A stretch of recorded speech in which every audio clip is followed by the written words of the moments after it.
Sumipot sa pagdinig sa Senado ang mga GMA contractors na sina Richard Dode Cruz at Jojo Nones upang itanggi ang akusasyong hinalay umano nila ang aktor na si Sandro Mulak. Kasabay naman nito, isinusulong ngayon sa Senado ang parusang kamatayan laban sa mga lalabag sa anti-rape law.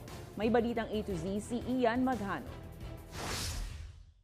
Sa unang pagkakataon, humarap na sa Senate inquiry ang dalawang independent contractor ng GMA Network na sina Jojo Nones at Richard Dode Cruz hinggil sa reklamo ng umano'y panghahalay na inihain ng bagitong aktor na si Sandro Mulak, anak ng aktor din na si Nino Mulak. Mariin nilang itinanggi ang akusasyong pang-aabuso. Hindi po kami gumawa ng kahit anong sexual harassment or abuse laban kay Sandro Mulak. Bakla po kami, oo, pero hindi kami mga abuser.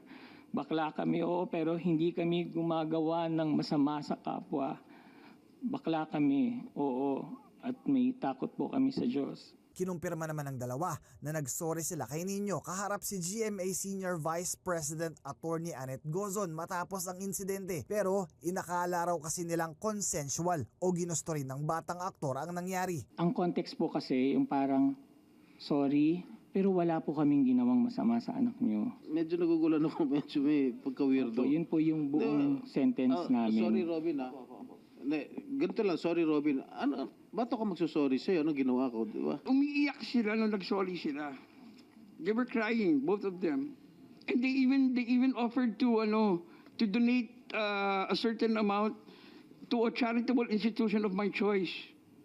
Para lang masettle yung Lumabas sa investigasyon na sa Belmont Hotel sa Pasay City tumaloy si Sandro noong July 21 ng madaling araw matapos ang GMA Gala Night, habang sa katapat namang Marriott Hotel tumuloy si Nones. Gayunpaman, mariing itinanggi ng direktor na siya ang unang nagyaya kay Sandro sa loob ng kanilang kwarto. Did you offer Sandro a glass of wine?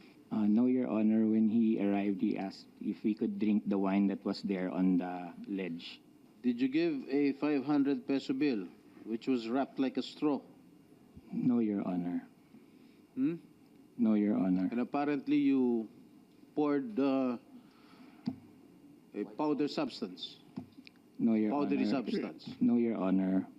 Your Honor, these are already very details that need to be discussed in an executive session. Matapos ang isang executive session, sumang-ayon ang mga present na senador na may sapat raw na ebidensya kina Nones at Cruz para ipagpatuloy ang hearing sa August 15. Kasabay naman nito, isinusulong ni Senator Robin Padilla ang pagpapatupad ng parusang kamatayan laban sa mga lalabag sa Republic Act 8353 o ang anti-rape law. Iniangat din ni Padilla ang pag-aaral ng United Nations Children Fund na mas maraming kabataang lalaki ang naitalang nakaranas ng sexual violence kaysa sa mga babae. Para sa Balitang A to Z, Ian Maghanoy.